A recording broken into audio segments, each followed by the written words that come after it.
चौमू विधानसभा क्षेत्र में बाजरे व मूंगफली की फसल में लट कीड़ों के चलते फसल पूरी तरह से नष्ट हो चुकी है। ऐसे में किसान पहले ही आर्थिक तंगी से जूझ रहा था और अब फसल नष्ट होने के चलते किसानों की कमर पूरी तरह से टूट चुकी है। किसानों का कहना है कि इस बार लाखों रुपए का नुकसान हुआ है। किसानों की आवाज उठाने और उन्हें उचित मुआवजा दिलाने को लेकर चौमू विधानसभा क्षेत्र के भाजपा वरिष्ठ नेता डॉक्टर शरण बराला चौमू विधानसभा क्षेत्र में किसानों के पास जाकर उनके खेतों में हुई फसल नष्ट का दौरा कर रहे हैं और वहां जाकर किसानों से मिलकर उन्हें ढांढस बंधा रहे हैं। इस बार बाजरे व मूंगफली की फसल नष्ट हुई है, उनको उचित मुआवजा मिल सके इसको लेकर वे प्रशासन से बातचीत कर गिरदावरी करवाएंगे और किसानों को उनका हक दिलाने का पूरा प्रयास करेंगे। इस दौरान किसानों में डॉक्टर शरण बराला के प्रति अलग ही स्नेह देखने को मिला। किसानों ने कहा कि पहली बार कोई ऐसा नेता हमारे खेतों तक पहुंचकर हमारे दुख दर्द को बांटने आया है। आपको बता दें कि डॉक्टर शरण बराला जो कि चौमू विधानसभा क्षेत्र से पिछले 25 वर्षों से युवा, बेरोजगार, मातृशक्ति, किसानों, मजदूरों व गरीबों के हकों की लड़ाई लड़ते आ रहे हैं और जब भी कोई परेशानी होती है तो डॉक्टर शरण बराला उनके बीच जाकर उनके दुख दर्द को सुनते हैं और उनकी समस्याओं को दूर करने का पूरा प्रयास करते हैं।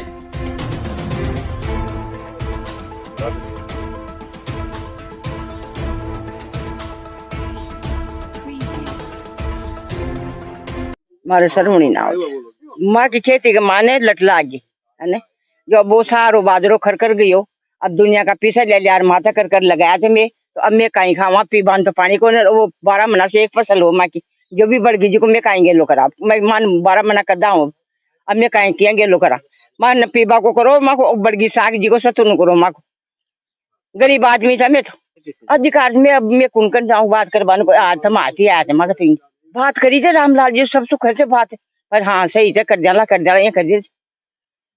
कई बार तो माँ की टंकी की सोच ना भाई टंकी कराऊला था टंकी भी माँ की तो कांटी करेगी। देखो 1.5 लाख को नुकसान होगा हमारा थाने बात बताऊँ बादरो आँकी ने सारो बढ़ गो और बिना खोद से डांडा नहीं गिरा डांडा भी कौन खाए बिन बड़े उड़ान खाई और बीमार हो डांडा भी कमाए और अब अब भी को माँ को संविधान बैठा हो कहीं भी भाई हमारे थान कहीं करना माँ को तो तेज तरह का उधारी पुधारी में चाल दिया और वो पटका तो दियो माते तू तो कर पर अब चुकाओ का सुबह। हाँ 1.5 लाख को नुकसान होगा हमारे भी। और अब यहाँ कहीं से 700 रुपये किलो को तो बीज ले DAP भी से एरो भी कटाई से बाजोत भी करवाई से लेकिन कोई भी सुनाई को ना। 30 बीघा मगर मूंगफली बया 300 रुपया किलो को बीज आयो फिर भी कुछ खाई को नहीं में अरे कट्टी दवाई दारू लागी फिर भी किसानों को काई बची को ने 250-300 रुपया किलो बीज आयो और फिर भी फसल पूरी खत्म हो गई। 2-2.5 लाख रुपया को किसान टोटल नुकसान हो गई हो। पहली तो सही है मैंने 20 टन में खराब हो गई और सरकार से मैं चाहे जब बाकी फसल बीज गेरा बाड़ो गेरा हाथ बीज गेरा फिर भी कुछ को तो मान बीज बाड़ा का तो चाहिए। राम साहब पिछले 20 साल से जिस तरीके से पानी का स्तर या जमीन में भूजल स्तर गिरता रहा और आज हमारी स्थिति ये बन गई। आज आपने अभी किसानों की बात सुनी। हमारे पहले 2 फसलें होती थी, दूध दही की नदियां बहती थी, सब्जियों के लिए पूरे राजस्थान में प्रसिद्ध था चौमू। आज उसमें 2 फसलें नहीं केवल एक फसल होती है और एक फसल भी जैसे बाजरे की फसल से पूरा 12 महीने किसान अपने बच्चों का लालन पालन करता है। और वो जिस तरीके से आज यहाँ जो सफेद लट का प्रकोप हुआ है, इस लट के कारण से सबसे पहले ये बाजरे की जो जड़ है उसको समूल नष्ट कर देती है, जिससे अपने आप पूरा बाजरे की फसल खड़ी की खड़ी नष्ट हो रही है। और ये समस्या संपूर्ण चौमू विधानसभा में है, आमेर विधानसभा में भी है।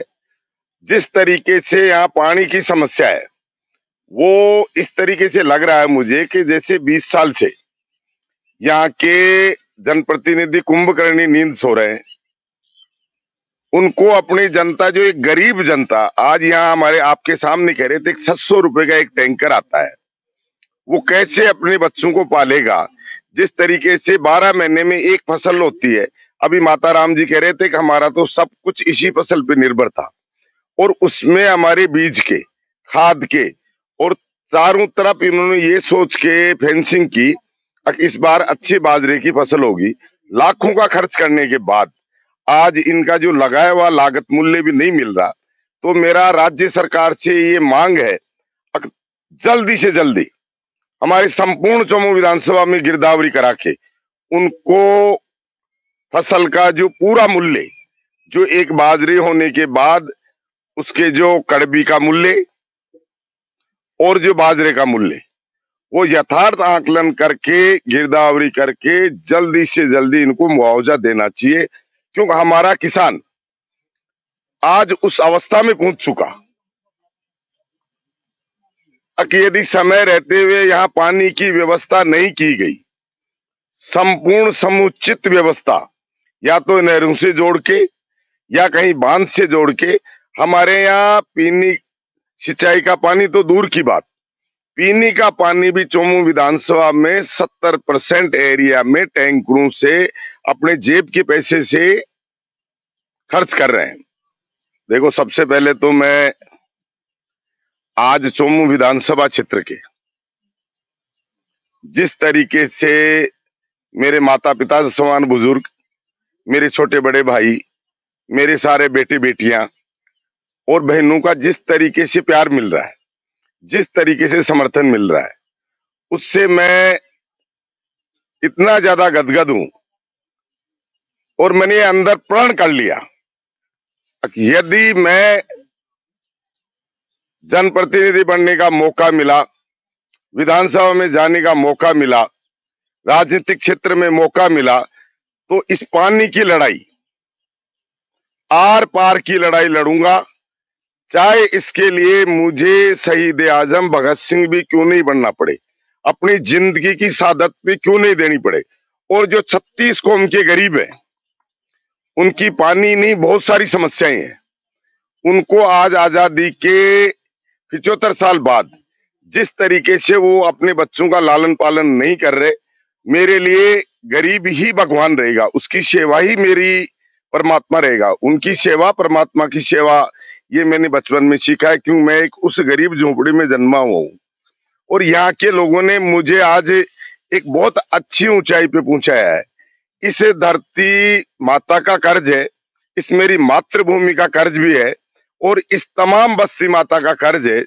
तक उन्होंने मेरे को यहाँ तक पहुंचाया है। इसके लिए मैंने ये प्रण कर रखा है कि मैं जब तक जीवन में सक्रिय रहूंगा, इनकी सेवा में खड़ा रहूंगा, और इनकी जो जो समस्याएं हैं उनके लिए मुझे किसी भी हद तक लड़ाई लड़नी पड़े, मैं उसके लिए तैयार हूं।